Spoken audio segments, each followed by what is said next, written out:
The Seattle Seahawks need to create some serious cap space going into the 2025 offseason.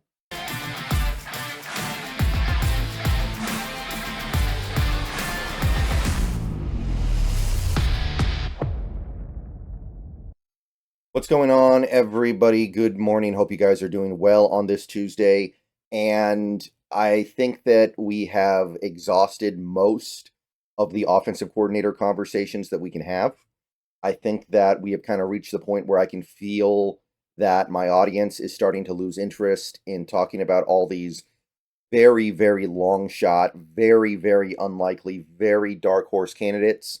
So I'm not going to stop doing those offensive coordinator profile videos, but I think I'm going to push it back to a more secondary role and start talking about other things for this offseason. This video is powered by BetUS, and this is going to be the first video in a series of 3 that I do about the Seattle Seahawks need to clear cap space for the 2025 NFL season. We'll do one video now, one video tomorrow morning, and another video the next morning. I want to get this all done before the next Hawks Nest show, which will be Thursday at noon.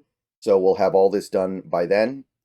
And we will have an understanding of what the Seahawks can do, what they have control over when it comes to clearing cap space.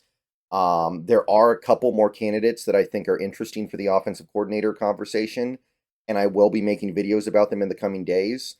But I do get the sense that there is an air of an inevitability that one of the 3 or 4 guys the Seahawks have really shown a lot of interest in will be the hire. So I don't feel the need to continue to really push that stuff the way I did a couple weeks ago. So we're going to move that to a more secondary role on this channel, videos a little later in the day. And we're going to start talking about roster stuff because we're already in the latter portion of January.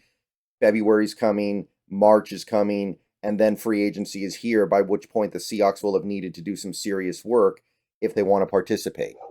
So we're going to go ahead and open things up to a salary cap conversation, and we're going to start with potential roster cuts that the Seattle Seahawks can make before the 2025 season starts. Please like this video if you haven't already. Subscribe if you're new to the channel. Click the bell for notifications and become a channel member for $2 a month. Those are the best ways to help support the channel. Okay, so I am looking at the Spotrac page for the 2025 Seattle Seahawks right now, and I'm seeing something pretty problematic. We are deep in the hole in terms of salary cap numbers. According to Spotrac, we are more than $23 million in the red. Now, this let's call it 23.4 million in the red, does not include the practice squad, which usually cost about 3 million. It does not include your draft pool, right? Because you know you're going to have to spend a certain amount of money on the players you draft unless you trade all your draft picks for future draft picks. And it also doesn't include the rest of the roster. You can see it's a top 51. NFL teams carry 53, so that's going to be another million and a half, 1.6 million, 1.7 in all likelihood. So if you actually crunch the numbers on the meaningful cap space, I believe that this negative number goes all the way up to about negative 35 million. Now, that's a significant barrier to work through. You can see that only 2 teams have less cap space than the Seahawks as of this moment. And it's not because of dead cap hit. That's the good news, right? Dead cap hits can't really do anything about that. So at least we're low on the stuff that we can't do anything about. But there's still plenty of stuff we have to do. But before I get into that, I want to tell you about my friends over at BetUS. You can head on over there right now. We've got the conference championship games coming up this weekend. We got Commanders, Eagles. We got Bills, Chiefs. You can bet on point spreads. You can bet on money lines. You can bet on over-unders. You can bet on game props. You can do parlays. Excuse me. You can do other sports. You can do some basketball. You can do some hockey. Pretty soon here we'll be able to do some baseball. You'll be able to bet on most things related to sports. And if you head on over there right now and use promo code YouTube150, you get a 150% deposit bonus on your first deposit up to $2,000 and 125% deposit bonus on your next 2 deposits up to $2,000. So Go check out BetUS, best online sportsbook and casino on the internet. Check it out. BetUS. Get to some sports betting. Okay, so let's take a look at some numbers here. These are the players on the Seattle Seahawks who could theoretically be cut or traded and have the Seahawks save money from that transaction of at least $3 million, right? So there are a couple other players on this team that I'm not going to talk about here who you could let go and it would save you maybe $1 million or $1.5 million or something like that. But we're not really going to get into that too much because that's not really a salary cap decision so much as it is a do you want the player decision. If you let a player go over $1.5 million, you probably didn't do it for the $1.5 million. You did it because you don't value the player. So that's a little bit of a different consideration. Now, some of these players, I think it's a little bit superfluous to really have much of a conversation there when it comes to the decision to make on them.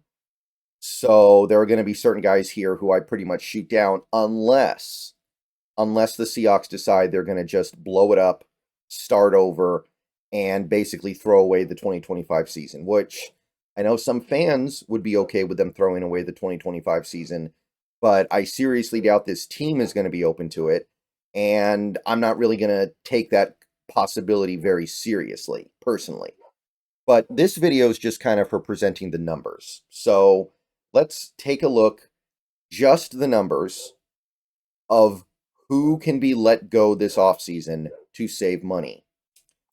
The first guy we got to talk about is Geno Smith because he has the biggest cap hit on the team going into 2025. His current cap hit is $44.5 million. That's probably untenable. I don't think this team is going to go into the 2025 season with $44.5 million owed to Geno Smith. I think that you have to make a decision here, and one of the decisions you could make is to take on $13.5 million dead cap because of his bonuses, because of some restructuring you did last season. It's going to be about $13.5 million. It would have been a little bit less if you didn't do that. And you're saving $31 million. So that is the biggest lever that you can pull in terms of salvaging some cap space. That would almost single-handedly take care of all your issues, right? Because remember, the number that I said at the top was about $35 million if you accounted for everything. And that's not even including re-signing a single free agent that is outgoing or signing a single outside free agent that you want to bring in. So Sorry if you guys can hear my dog. I don't know if you can hear him or not, or her or not. I try to keep the noise cancellation software good on here, but sorry if you can hear my dog. So that would single-handedly get you to about even, and then every other decision that you make is going to be one of, do I want to clear cap space to spend on outgoing free agents or incoming free agents? So $31 million. There's no post-June 1st consideration here. The next guy that we have to make a decision on would be DK Metcalf. Now, DK Metcalf would definitely be a trade. He would not be a cut. Not that it really makes any kind of a difference.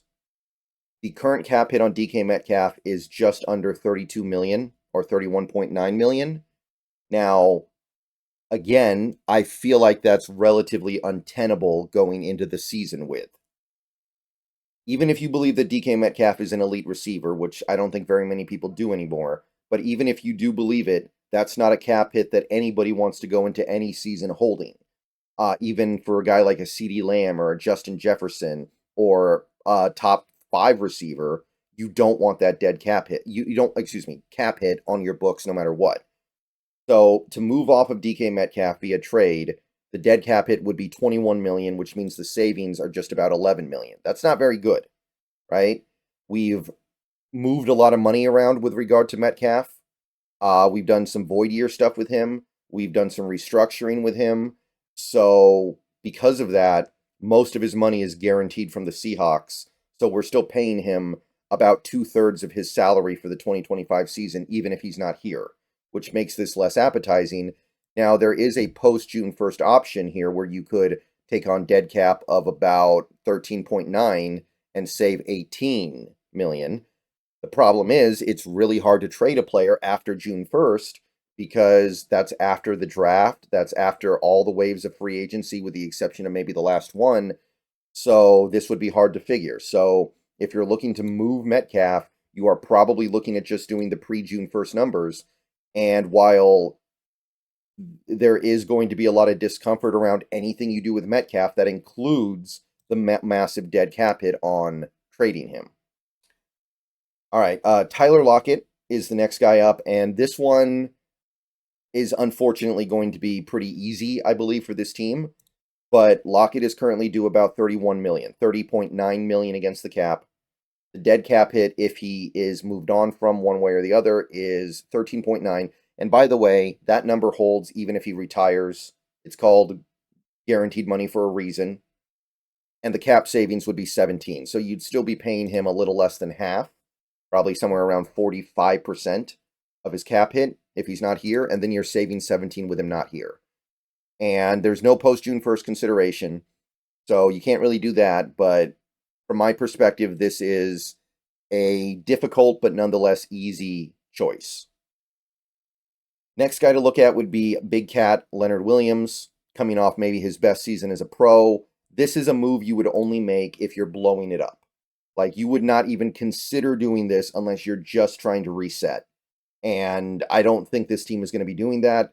But if we want to be fully transparent here, yes, the cap hit of 29.1 million goes down to 16.6 million with savings of 12.5 million if you trade him, which of course you would do. You wouldn't cut him. He's too good. Now, there is a post-June 1st option, but again, trading somebody after June 1st can often be rather difficult. If you were able to pull that off, you only owe him 18.3 million for the year, and you're saving 21. Now, remember, these post-June 1st dead cap hits carry dead cap into the following year as well. So we would also owe Leonard Williams money against the cap next year, as well as this year. That's the trade-off you make, but for a lot of teams, it's worth it. But again, making a trade for Leonard Williams post-June 1st would be tricky.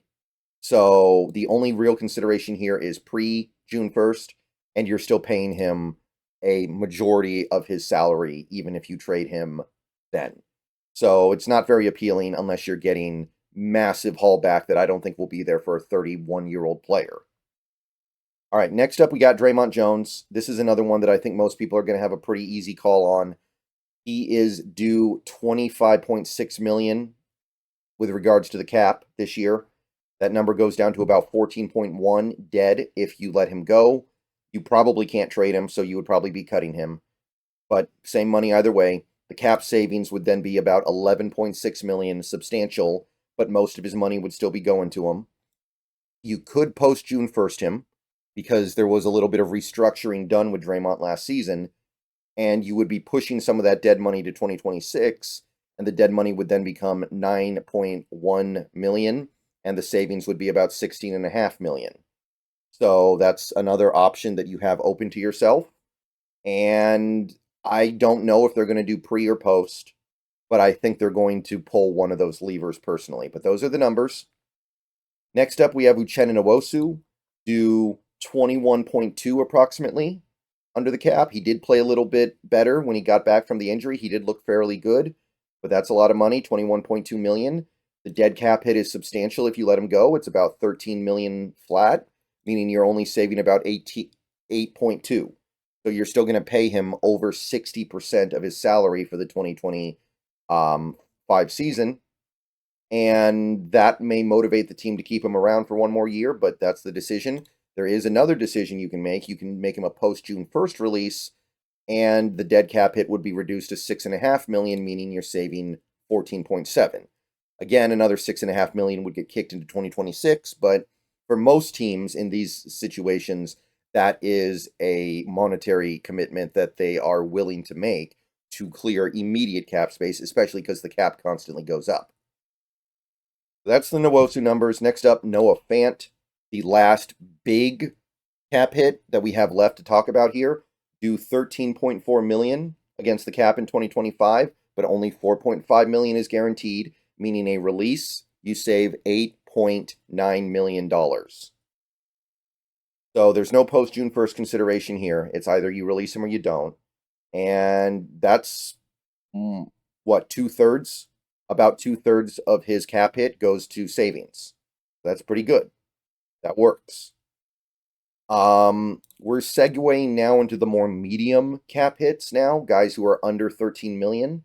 So these are guys where it's usually a little bit easier to get out from under the contract if you want to, but they're also less impactful on the cap. First up, we got Rayshon Jenkins, due about 7.8 million. So with only 2.5 million dead, that means you're saving about 5.3 million if you let him go. And again, no post June 1st here to consider. That seems to be a pretty easy call to make at this point. That is the call they have to make. We have Jason Myers next up, due 6.8 million against the cap going into an odd year. We all know about odd year Myers, so maybe we want to protect ourselves from that. Now, the dead cap hit would be about $3.75 million, meaning that you're only saving a little less than half of that money against the cap. You'd be saving about 3.1, and then you need to go get another kicker that would probably cost about as much.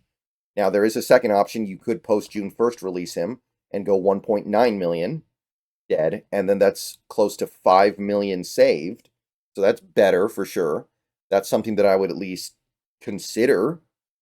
But I doubt this team is going to do this. Myers is coming off a pretty good year. I don't think we're going to look at releasing him right now, but those are the numbers. Normal release is slightly more than half of his money goes to him anyway, and the post June 1st is how you save significant money, and you just kick another 1.9 million into 2026. All right, the next guy is Roy Robertson Harris. This one's easy. 6.6 million against the cap. None of it is guaranteed, so you save every penny if you release him, which I think makes that call easy. And by the way, there will be no more post June 1st discussion in this video because there's nothing going on post June 1st for the rest of these guys. But Roy Robertson Harris, no dead money. George Fant, who played like 30 total snaps this year before he got hurt twice, do 5.7 approximately, 5.7 million, but only 1.9 million approximately if he's cut, meaning you save about 3.8. So that's a pretty easy one, I think, given that he couldn't stay healthy. And then we've got a few more down here, and more in the realm of like smaller cap hits. Now, real quick, I do want to acknowledge something. If you guys watched the stream I did with the Hawks Nest last week, some of these numbers are different now. That's because Spotrac updated them. So if the numbers are wrong now, or any of the other numbers are wrong, don't blame me, blame Spotrac. That's where I got all these numbers from. I believe that they're taking into consideration playing time and playing effectiveness and giving players a bonus based on their performance over their first 3 seasons with these 3 2022 draft class guys. So anyway, first guy is Reek Woolen. He's due about 5.1 million. And of that 5.1 million, only about 100,000 is guaranteed. So if you trade him, it would probably be a trade with Reek Woolen, by the way, I think. You're saving 5 million, which has got to be appealing if you don't think Reek Woolen is part of the long-term plan here. And at this point, I feel like he's probably not. But that would be my estimation of the situation based on what I can see as a fan. I don't know how they feel about Reek Woolen in actuality, but 5 million with only 83,000 dead is going to be interesting to this team. Then we have Michael Dixon, who, again, there's no way you would cut him because he might be the best punter in the league. If anything, you would trade him. I don't think we're going to do that either, but he's due 4.25 million. You're talking about 1.3 dead if you trade or cut him. So that means you're saving just under $3 million on a move of Michael Dixon. Now, there's another move you can make with Dixon. We'll talk about that in a future video, but, you know, $3 million is no joke. We also have Abraham Lucas. If you decide you've had enough with all the injury stuff, if you decide you don't want to mess around with the injury stuff anymore, you could take a look at his 3.3 million cap hit in 2025 and say, hey, I can shave all but about 275,000 off of that and save almost exactly $3 million. Maybe that's appealing to them. So if you move Lucas one way or the other, that's about $3 million saved. And the final guy is Kobe Bryant. You owe him about 3.2. Only the 0.2 would be due him guaranteed. So you're saving almost exactly $3 million. So those are the opportunities the Seahawks have to clear money. And if you do the math on just this column, you're talking about 42 million. You're talking about 60 million.